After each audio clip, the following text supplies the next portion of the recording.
Il y a un temps pour tout, un temps pour toutes choses sous les cieux. Un temps pour détruire et un temps pour construire.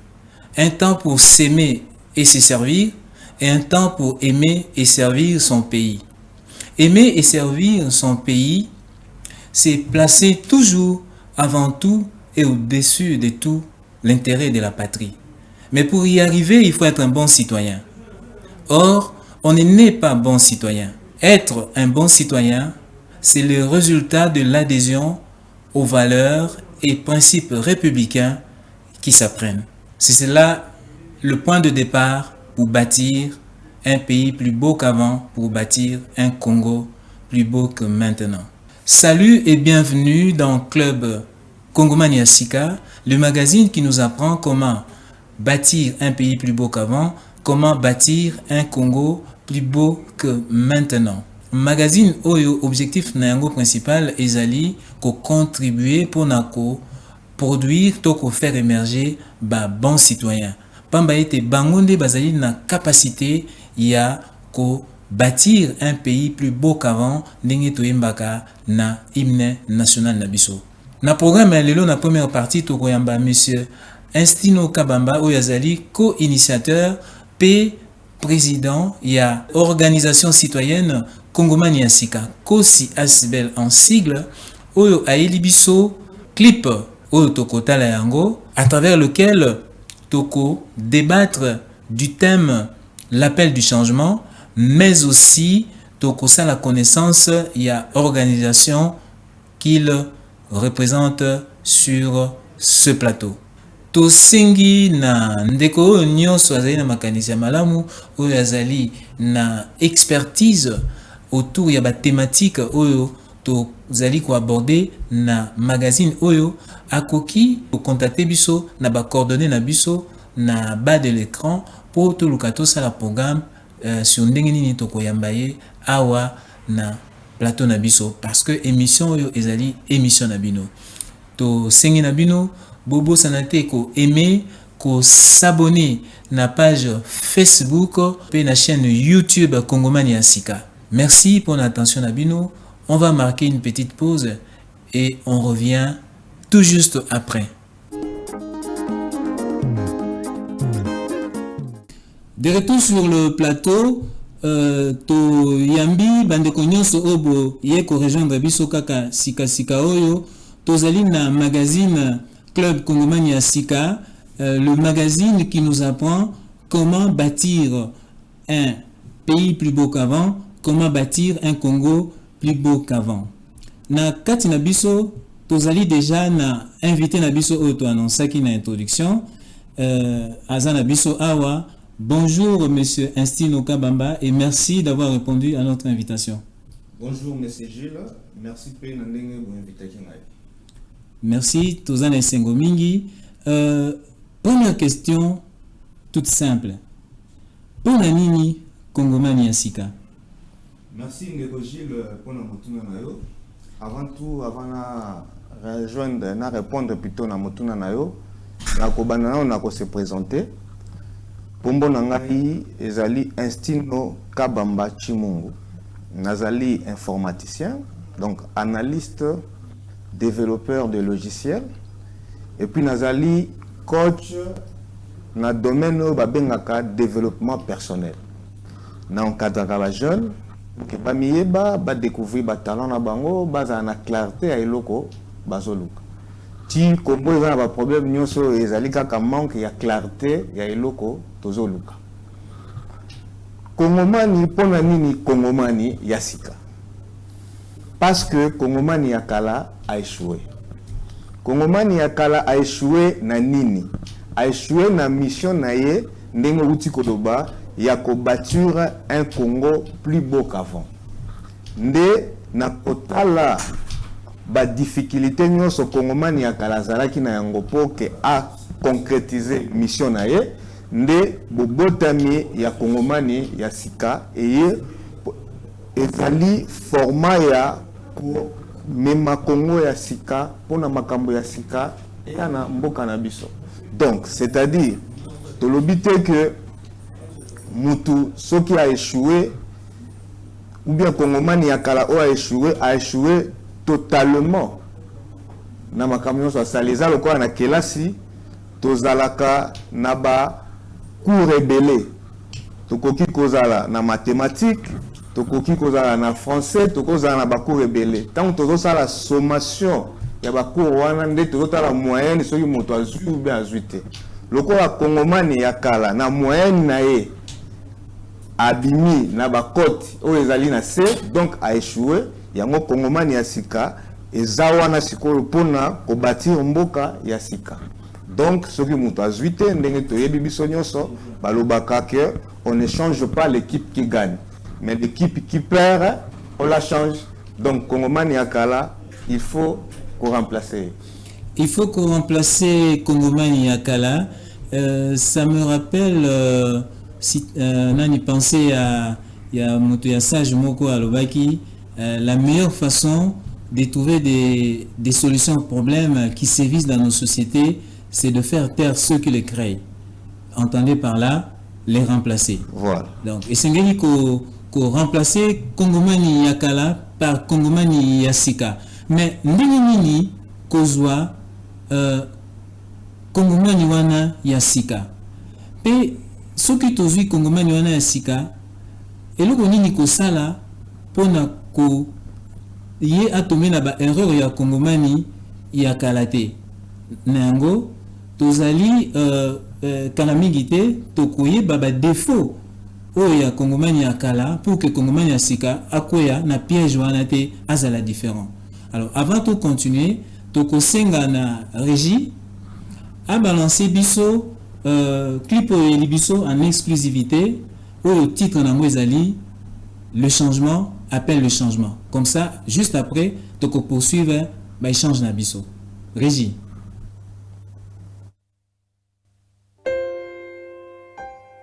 Chers camarades, j'ai une préoccupation qui me taraude de l'esprit. Pourquoi est-ce que la proclamation d'indépendance de notre pays le 30 juin 1960 n'a-t-elle pas suffi à faire des Congolais un peuple réellement indépendant? Et 64 ans après, leurs aspirations au changement demeurent toujours intactes. Comment expliquer ce profond écart entre la réalité et les idéaux de la République? Eh bien, l'explication est simple. La proclamation d'indépendance est semblable à une fondation sur laquelle il faut construire la maison des indépendants. Quant au changement, il est comparable à l'écho d'une voix qui crie. C'est-à-dire que le changement appelle le changement. En d'autres termes, chaque désir du changement autour de soi est un vibrant appel à changer ou renouveler d'abord quelque chose en soi. Tout ça pour dire que le changement n'a jamais été gratuit ou un cadeau, il y a un prix à payer. Question: avons-nous construit sur notre indépendance la maison des indépendants? Ou encore, qu'est-ce que l'homme congolais qui aspire au changement depuis belle lurette a pu changer en lui pour que cette aspiration devienne une réalité autour de lui? Le maître déclare: en vérité, je vous l'ai dit, si une personne n'est née de nouveau, elle ne peut voir le royaume des cieux. Et le célèbre Albert Einstein est beaucoup plus tranchant. La folie, c'est de toujours faire la même chose et s'attendre à un résultat différent. Impossible donc de changer son quotidien, peuple soit-il, si rien ne se renouvelle d'abord en soi, notamment sur le plan spirituel, moral et intellectuel. C'est dans ces contextes que l'association Kongomani ya Sika, Kosi Asbel en sigle, vient pour réinventer, mieux recréer l'homme congolais, lequel nouvel homme est le seul capable de susciter l'ère de lumière pour son pays et d'apporter la véritable indépendance tant rêvée. Chers compatriotes, La participation massive et éclairée au processus d'édification d'un Congo nouveau ne doit pas être une option mais une obligation pour tous, car le Congo est un patrimoine collectif. Adhérer à Kosi Asbel, c'est répondre à l'appel du changement au lieu de se résigner au rôle des spectateurs plaignards et à la posture des victimes assistées. Veuillez donc nous rejoindre sans plus tarder. Kosi Asbel, l'incarnation de l'émergence du nouvel homme congolais. Kosi Asbel, catalyseur de la véritable indépendance et du vrai changement. Congoman Yassika, Kosi na Congo, changeons de logiciel pour un Congo nouveau.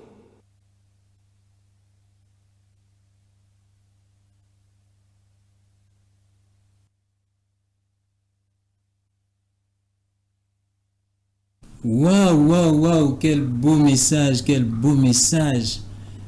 Monsieur Instino Kabamba, kota la profondeur ya message eza na kati ya clip oyo. Position idéologique pe ba fermeté ya ba parole ango. Est-ce qu'on peut dire que Kongomani ya Sika est une idée révolutionnaire? Ouais, au moni problème ya Congo, ezali kaka problème ya ba idée te, mais ezali pe problème ya action. Donc ezali kaka ba idée révolutionnaire te, mais zape ba action révolutionnaire. Donc Kongomani ya Sika ayekaka koloba te, ayepene kosala. Tolobaka eloko moko na développement personnel que une idée parlée est récompensée, mais une idée exécutée est vénérée. Donc c'est-à-dire Kongomani Yassika akobanda kaka kolobate akobanda kosala ndenge même balobaka ke toyebaka moto na Israël na ye tokobimisa makanisa kitoko na plateau pona ko makanisa kitoko na Congo eza ebele wana ezala biso te pe tango tobandaki Kongomani Yassika bato bandaki kotuna biso toujours kaka ke bato baloba kitoko koleka bino pe bazali. Mais pourquoi? Parce que baleka na exécution te. C'est l'exécution qui est plus difficile. Au moment même na ba gestion nyonso eleki au moment engagement ezalaka toujours okokuta bato bazana volonté ya ko s'engager na eloko mais bazana problème ya régularité, donc continuité ezalaka te. Kongomani ya Sika yende sikoyo pona ko révolutionner eza pona révolution wana eza pona individu moko quelconque te, eza pona groupe ya bato te. Ezali d'abord révolution ya moto na ye moko nan, donc de soi-même d'abord, parce que tu ne peux pas commencer à faire les choses libanda na yo ce qui na nous kati na yo pour changer te. Yango mona ka mettre moko aloba même sokola coupe na kati libanda e ko petwa ma yango moko. Donc yango idée après action né environnement et se transforme. Donc on retient que Kongomani ya Sika n'est pas que une idée révolutionnaire, mais c'est aussi des actions révolutionnaires.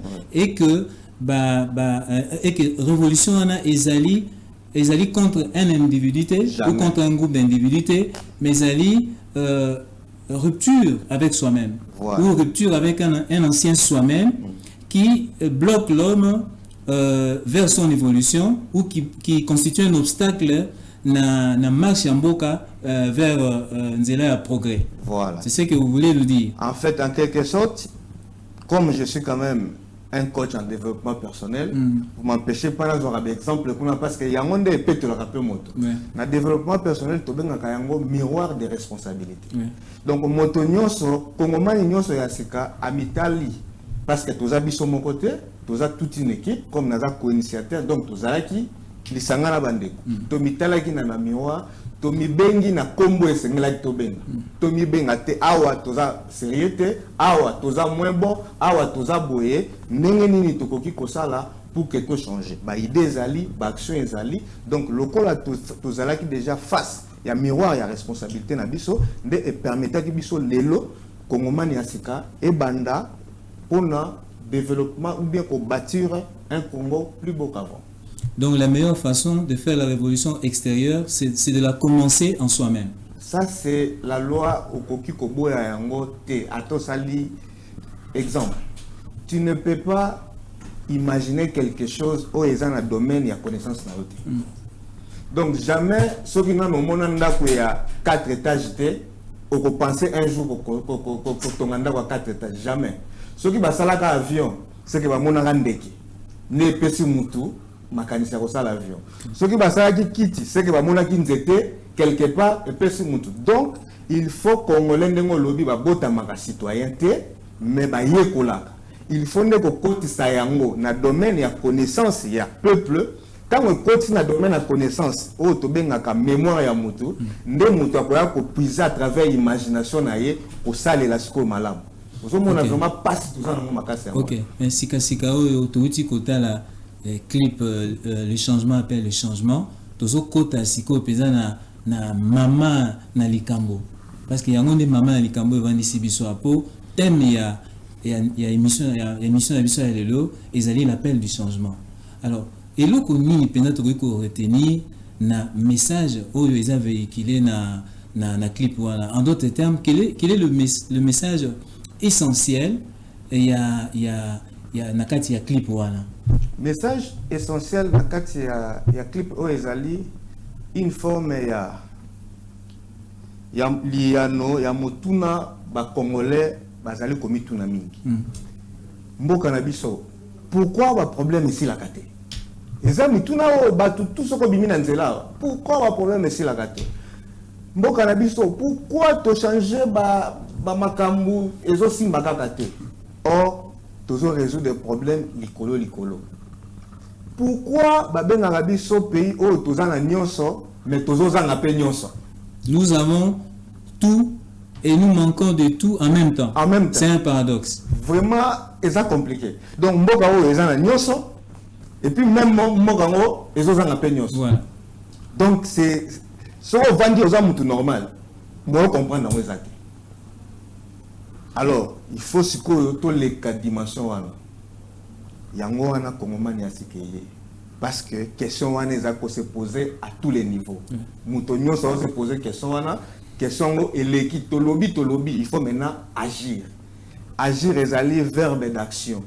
Il faut yango monaka bisoer to enseignaka agir wana sokozui agir le mot là même agir comme agir est un verbe et action dans livre moko totangi bazo ko expliquer chaque lettre et agir aya liboso ezali apprendre vous comprenez nde yango wana oza ko insister que ba bota maka citoyenneté il faut koye kolana ce qui o apprendre.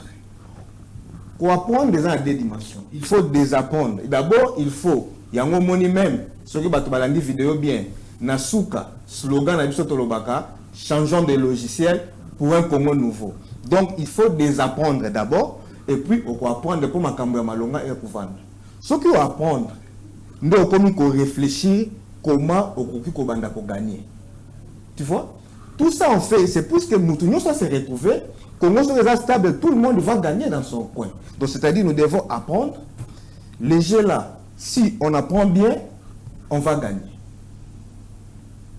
Tu vois, Nani, changement, ezali koyate na mboka na biso depuis tokolo ba proclamation d'indépendance tisikoyo atolobi en toyoki yango na clip wana on dirait aspiration à changement on n'a pas on dirait c'est comme ça parce que on a comme l'impression que ba problème ezalaka na époque oyo tozaki indépendance hein oyo tozaki proclamation d'indépendance on dirait ba problème yango ekomi aggravé non seulement ekomi aggravé to fabriquer ba problème mususu mais maintenant olobi na biso olobi kongomani ya sika na message wana azali ko pesa yano nini oyo ya pesi pour que congolais yeba que soki changement ezate na ba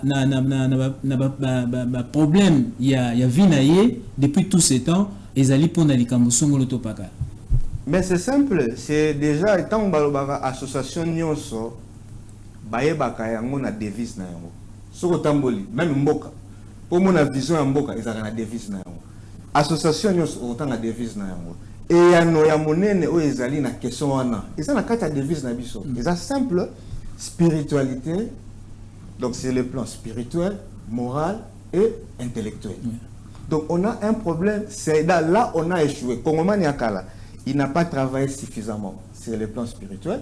il n'a pas travaillé suffisamment sur le plan moral, il n'a pas travaillé sur le plan intellectuel. Il y a un changement, il y a des sources, il y a des problèmes. Donc, il y a il faut tout agir, tout apprendre. Mais ceux qui doivent apprendre malamu, tu dois agir un peu malamu. Ceux qui doivent apprendre mabé, tu dois agir comme mabé. Parce que, ils ont le la maille, ceux qui ont boire il y a quelque part. Et que ça, n'a pas matiti, n'a pas nini. Donc, ceux qui ont le maille qui parate, maille ça le l'énergie. Mais biso kongomani yakala, tu canaliser qui énergie na biso wapi.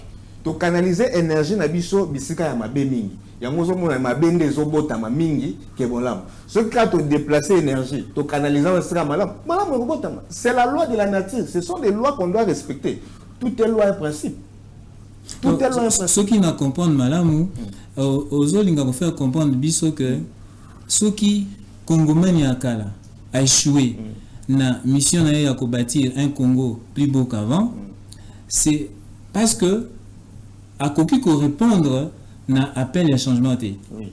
Appel à changement en d'autres termes, pending na clip ezali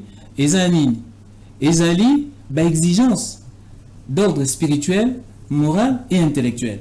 Ça veut dire que à chaque fois que moto azali ko aspirer na changement et c'est na azala écoute parce que changement eza lokola moto azala ba exigence na yepé.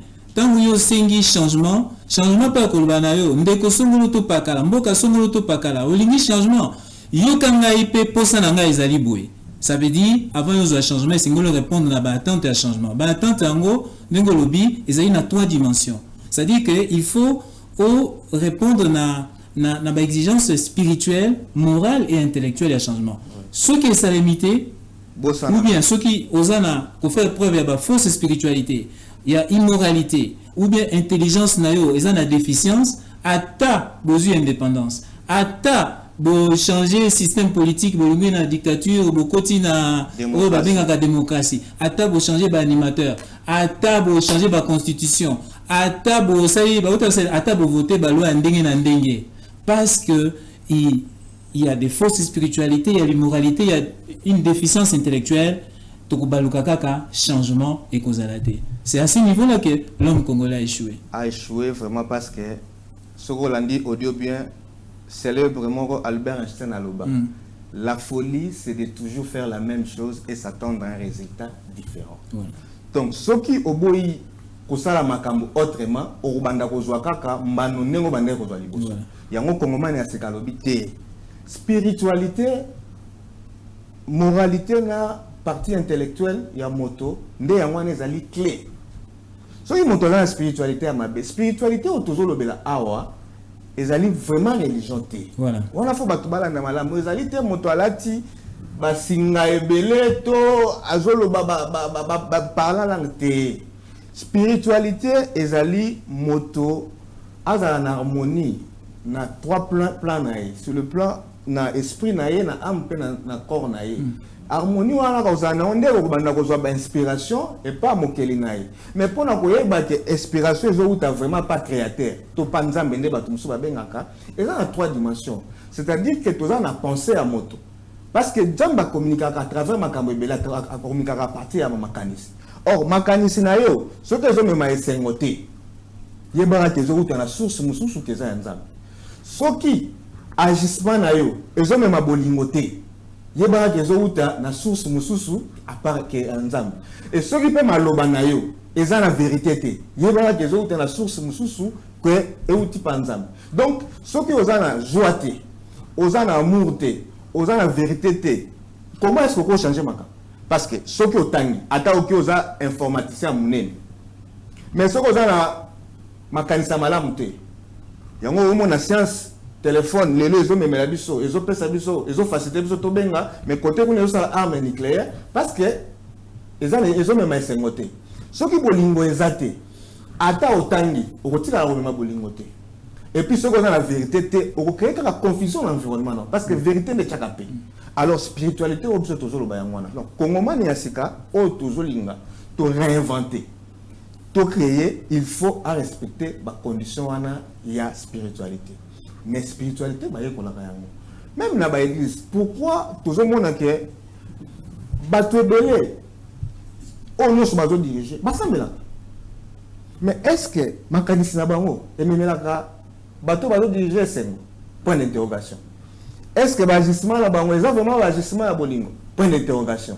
Est-ce que maloba balobaka bayebisaka bato baja ezalaka na bosolo? Point d'interrogation. C'est pourquoi la rubrique sans vous couper, Ezali, vous connaissez la vérité vous affranchira. Et là, quand nous sommes la vérité, ce qu'ils ont quoi affranchir, c'est que la vérité. Il y a que des choses, papa. Nous, on dit ça en développement personnel. Si tu fais quelque chose, ça ne marche pas. Il faut se poser la question. Soit, soit tu es à l'okuta. Il n'y a que ça. Il ne faut pas tout ça, le maquillage, il faut qu'on ait devant miroir à responsabilité. Ce qu'on a devant miroir à responsabilité, on a décision réelle, il y a problème aux anangos. Donc c'est un peu ça. Donc il y a un tozo bunda makasi, ce qui te vend ici spiritualité à malonga, te vend ici moralité à malonga, et puis motonyo soit kotanga. Intelligence ne soit besoin et qu'on s'appuie sur base wana le comment un changement va s'opérer automatiquement. Donc base et la spiritualité, celui tu comprendre, spiritualité et la religion et la église et la relation na créateur. Oui. Oyo et la ko éclairer mutu. Voilà. Oyo ezali ko pesa ye sens ya vie na ye. Voilà. Ce qui mutu ana à comprendre sens ya vie na ye. À couper sa sens pénabilo comme ça. Au moins la même perception nae et que la correcte et par rapport à politique et par rapport à ma commission auto par kalamboka nae. À ce moment-là, motoana a cause la disposer na âme nae pour na cause la utile na mboka nae. Cause la moralement na profil oyo et cause la que azala un bon citoyen pour na cause la utile na société nae. Ce n'est qu'après le développement et Sengeli. Donc, on peut dire que ceux qui Congomania Yakala, Aïchouaki, na mission de bâtir un Congo plus beau qu'avant, c'est parce que profil spirituel naïe, moral naïe, donc citoyen, on peut dire ça comme ça, voilà. Et intellectuel, et Zalaki adapté na exigence il y a changement. Voilà. Donc, il y a un changement. Mais changement, na lingi spiritualité na la malamu. Na lingi moralité na la malamu. Par ricochet, vous avez un bon citoyen. Na lingi intelligence na l'intelligence ya solo. Azo kate. Donc, ça là, ce n'est pas sourd d'oreille. Ça là, on va bien un dialogue de sourd. Il y a zoyoka, mais appel il y a changement. Conséquence, mboke zoti kalakaka ndengwan. Et risque c'est que si ndenge ba Christ ba na retour ya Christ, ceux qui te comprendre appel ya changement ceux qui te comprendre que toza na ba devoir envers changement to kotika la peine wana. Mais ça c'est la loi papa. Tout est loi et principe. Soko loi et lobby que soko boki eloko likolo et l'équipe force à présenter à rozon à la C. Yo fo luka o leka pour detika likolo. Donc ceux qui osalika kalikambo respecter loi et aussi mate loi eza lokola connexion. D'accord. Il y a une connexion, c'est une connexion, ils ont réseau les gâtés. Donc, loi, il faut, loi, ils ont 99%. Il faut ça, loi, loi, loi spirituelle, loi, qu'il faut la vérité pour que ma bien. Il faut oublier. Donc, il y a beaucoup de choses à mettre en place. On a beaucoup de stratégies. On a beaucoup de techniques, ils ont disposé pour aider Mboka, pour aider d'abord le peuple à comme Congomani Asika, et puis elle a côté en action. Donc, nous avons créé sous forme de vivier Moko Botoano Bimisa, pépinière, Batoyo, vraiment, ils ont représenté Bisso, ils ont représenté des Congomani Asika. Ok. Tozoko Kemoke, émission Lelo, ils qui vraiment introductive, parce qu'il fallait qu'il topé sa matière.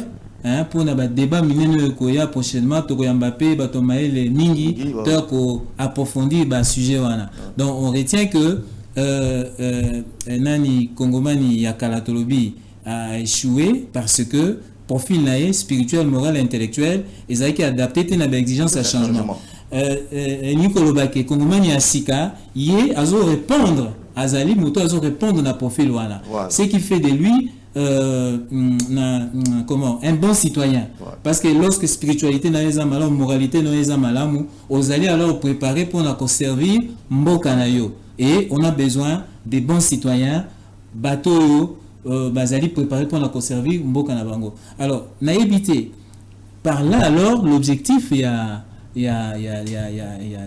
association Congomani à Sika, et ça tout simplement pour faire émerger nouvel homme congolais. C'est tout.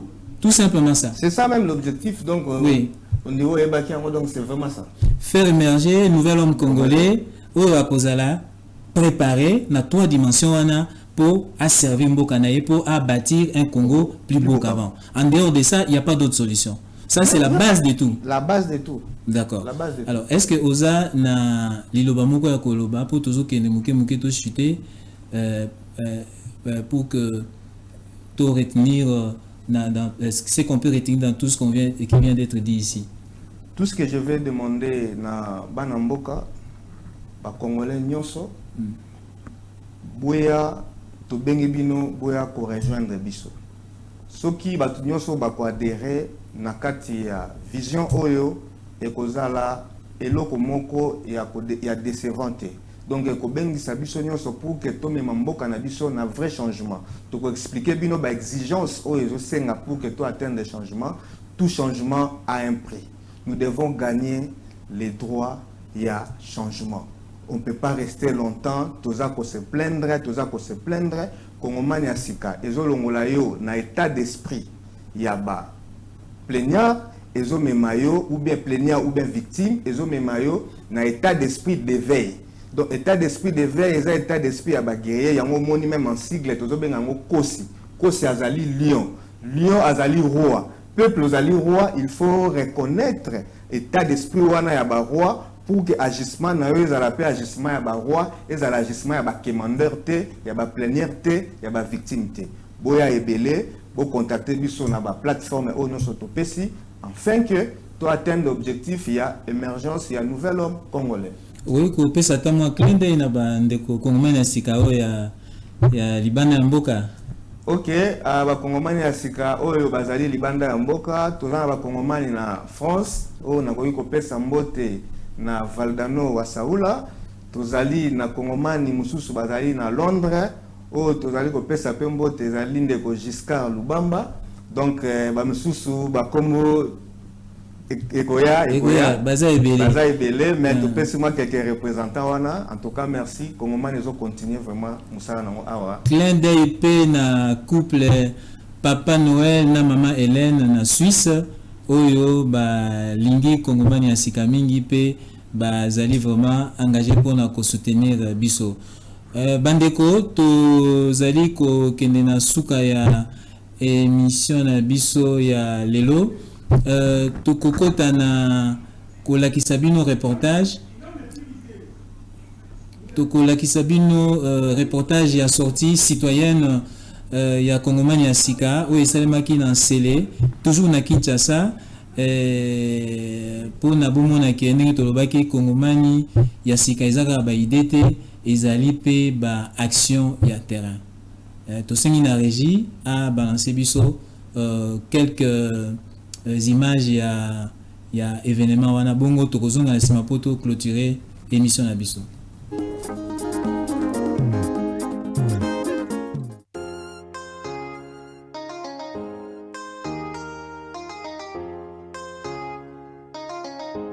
Tesla on the bits.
pistolet.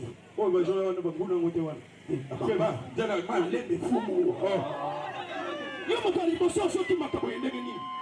Fumu e ko senya na ati na bambolo mona na makasi. Mona mona asha li ale tali boso. Bate de koluka ye ko ngomani asika. Azali na solution pesa na boko. Azali na bayele belé pe ayebi nini o ya koluka. So ki to rokie tangu so se kosimba. Asha. Bolobolo asha. Bolobolo sanja, bolobolo tatal. Boke na kati ya mboko fumu na ngaka kati kome. Azali wana sa kusela bino siko.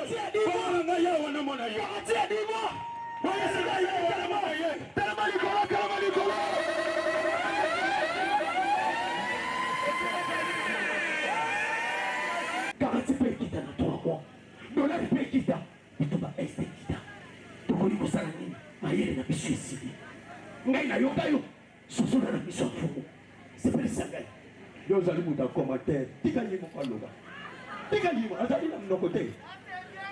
Papa. Yondo nani mwana mutugina ko nene ko nani asika estilo kaba natali kuyoka yibalobi yo solution ya mboka na ngai nini asiku yeli ndai na kati ya mboka natali na bitumba mboka na ngai bebi ulu natali na mboka na ngai batu ya ngabu bayiku budisa ngapo na bumemo na ngai moko kasi mayela kusibisa bitumba wana na makasi natali na ngote lelo na lingina kima mboka na bayimboka to sundo na mboka kasi bayebisi ngai yo ozali na bwanya yango ezali nini nazali na posa na yo kaka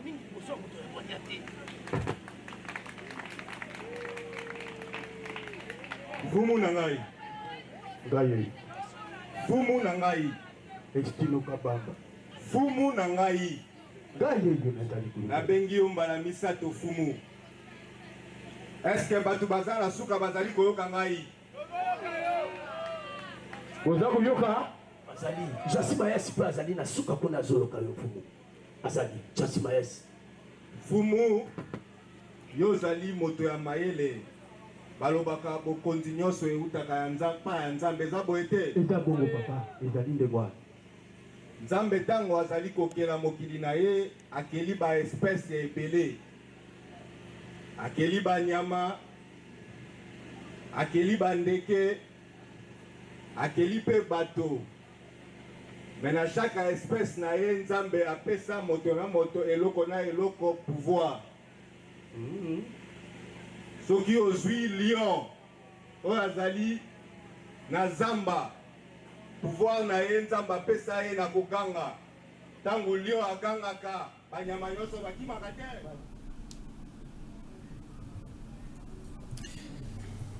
De retour sur le plateau, Bandeko, téléspectateurs, il ne reste plus qu'à vous dire un grand merci pour avoir été là pour Nakolanda Magazine Club Congomani Asika, où ils allaient premier numéro. Nous osons croire que beaucoup pesabiso suggestion nabino pour que numéro ils allaient koya, ils allaient sous beaucoup plus intéressant et bénéfique pour na progrès à Mboka Nabiso. To rappeler les sous que moto nyonso ya Monique azali na mayele azana makanisi pe akoki kozala invité na ba numéro mosusu akoki ko benga biso na ba coordonnées na biso pour na koluka ndenge nini to ko permettre ye azala prochain intervenant. Na nyonso tolobi, nous pouvons dire ceci avant to Kabwana, c'est que le Congo peut encore répartir. Tokoki ko répartir les sous-sous. Mais le Congolais doit faire le choix entre continuer à Kozala Kongomani Yakala avec ses tares et ses souffrances et Kozwa décision se transformer en Kongomani Yasika Oyo Azali profil Yabagayan. Merci Tokutani Mbalayasima. Bye bye.